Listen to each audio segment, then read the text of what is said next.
Welcome back and welcome in if you're new here. My name is Kay, and there's this polish ingredient that you might have heard of called black flakies.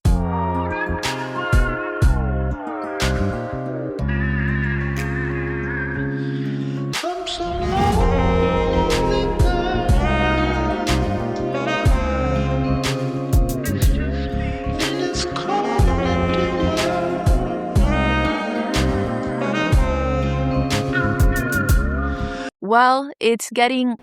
For today's swatch sesh, I want to do a little tribute to black flakies, so I'm going to be swatching some of my favorite black flaky nail polishes as I share this devastating news surrounding them. We're going to talk about whether or not black flakies are even that important. We'll also touch on a little bit of nail polish history. I will share what brands, if any, are still selling black flakies, and the best part is that I have two solutions that could be alternatives. I mean, they could hold us down for a bit or at least take the edge off for now. So let's talk about it. Let's get into the sesh. Keep in mind, new information may pop up, but for now, news is spreading that makers will no longer be using black flaky elements, and therefore polishes with this element will be discontinued. Even though the raw material still exists, this is not an extinction event, so what's the deal? Allegedly, there's been an increase in the demand of a material necessary for the production of black flakes, which has caused the price to soar so deep into space that distributors are unable to purchase and sell them at a reasonable price. But there's also word that manufacturers have ceased production of this element altogether. Either way, all of this means that we're unlikely to see polishes with black flakies. And if this is true, then Sassy Sauce won't be able to continue making this banger of a shade called Double Down Doofus, which contains a pretty generous amount of these fallen icons. But I mean, is this actually a big deal?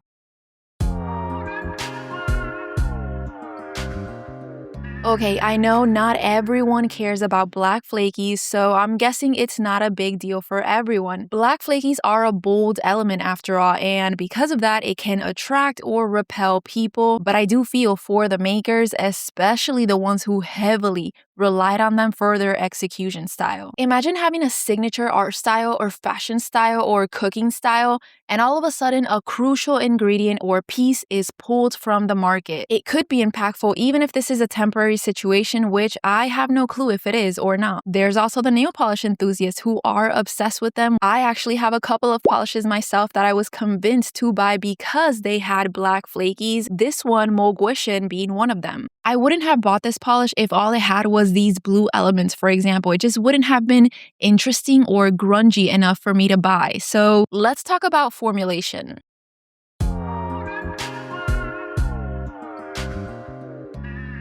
So what is the role of the black flake? Well, to start, they add obvious contrast to pretty much any color since it is black. It's also a very easy and efficient way to break up and separate color. It can really give the eye a little blank space to rest and kind of appreciate the surrounding colors. Now remember that flakes in general are irregular in shape and size, making them great for visual texture, interest, and just adding a sense of visual weight to the end result. But I think that the most important part is the most simple one. Sometimes you just need a little pinch of black flakies to bring the translation of a character or an idea to life. Imagine this Mojo Jojo inspired polish without black flakies. Personally, I would feel like something's missing. It's almost like the black flakies create a complete sentence here. But the vanishing of a beloved ingredient is not new to us.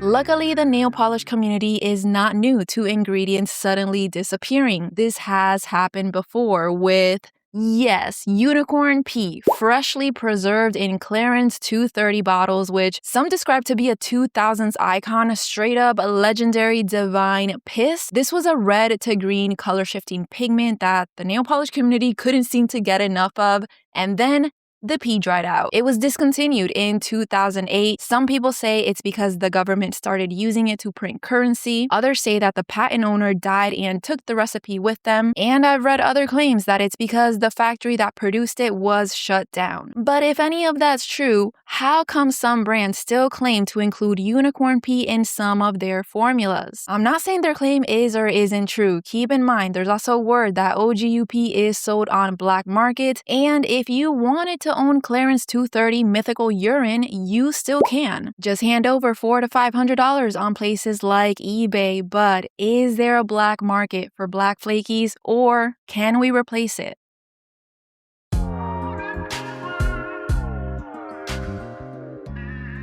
Personally, I think there could be a black market and replacement for everything. And while I do have two ideas for ways in which we could replace or at least take the edge off for now, I want to first mention some brands that, as of the making of this video, are still selling black flaky toppers. Cert Colors and Cracked Polish are two of the brands that immediately sold out of their Spotted and Mascara Flakes polish, which are their black flaky toppers. But Halo Taco's Black Flake Taco, Fancy Gloss's Crushed Onyx, Tyler's Trinkets, There's a Little Witch in All of Us, and Rogue Lacquer's Batsy are still in stock as of the making of this video. And if you know of any others, please drop them in the comments so that we can help each other out. But now let's discuss these two possible black flaky alternatives.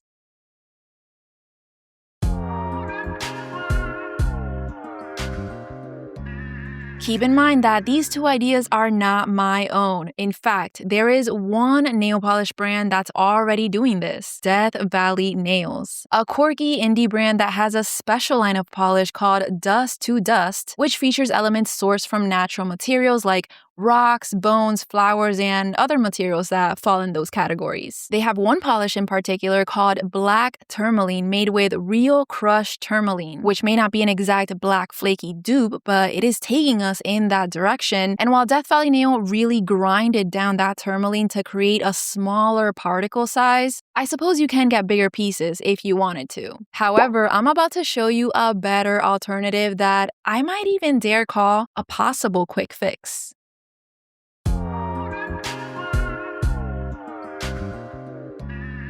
Death Valley Nails has another in their Dust to Dust line called Hollyhock Petals, made from actual flowers, and crushing these, what I assume were dried flowers, creates jagged, irregular shapes in different sizes that closely resemble the shape, size, and color of black flakes, so much that you might actually think that's what they are. The con here is that there can be perceivable texture. If you touch, you might feel the larger size crushed petals, and while I'm okay with that, I know not everyone is. So is crushing black flowers and minerals our black flaky replacement? I don't know, but if anyone wants to hire me as a tourmaline and hollyhock forager, hit me up. Jokes aside though, I don't even know if brands will care enough to brainstorm creative solutions, so whether or not we see alternatives is really up to them, since they are the makers and they get to decide how far they're willing to go to include certain elements or find creative replacements. In the grand scheme of things though, it's just nail polish, we're gonna be alright, and hey, maybe in a few years we'll be able to sell our black flaky polish for $500 on eBay. But this is sad news to me. What do you think of all this though? Do you even care? Are you happy because you hated black flakies? Or are you annoyed at a nail polish future that is completely devoid of black flakies? Update me in the comments. That is all I have for you today. Thank you so much for watching. I hope you have a great day, and I'll see you on the next one. Bye-bye. Thank you for watching. Thank you for watching. Thank you for watching so much. Thank you for watching my video. Thank you so much. Yeah. Thank you.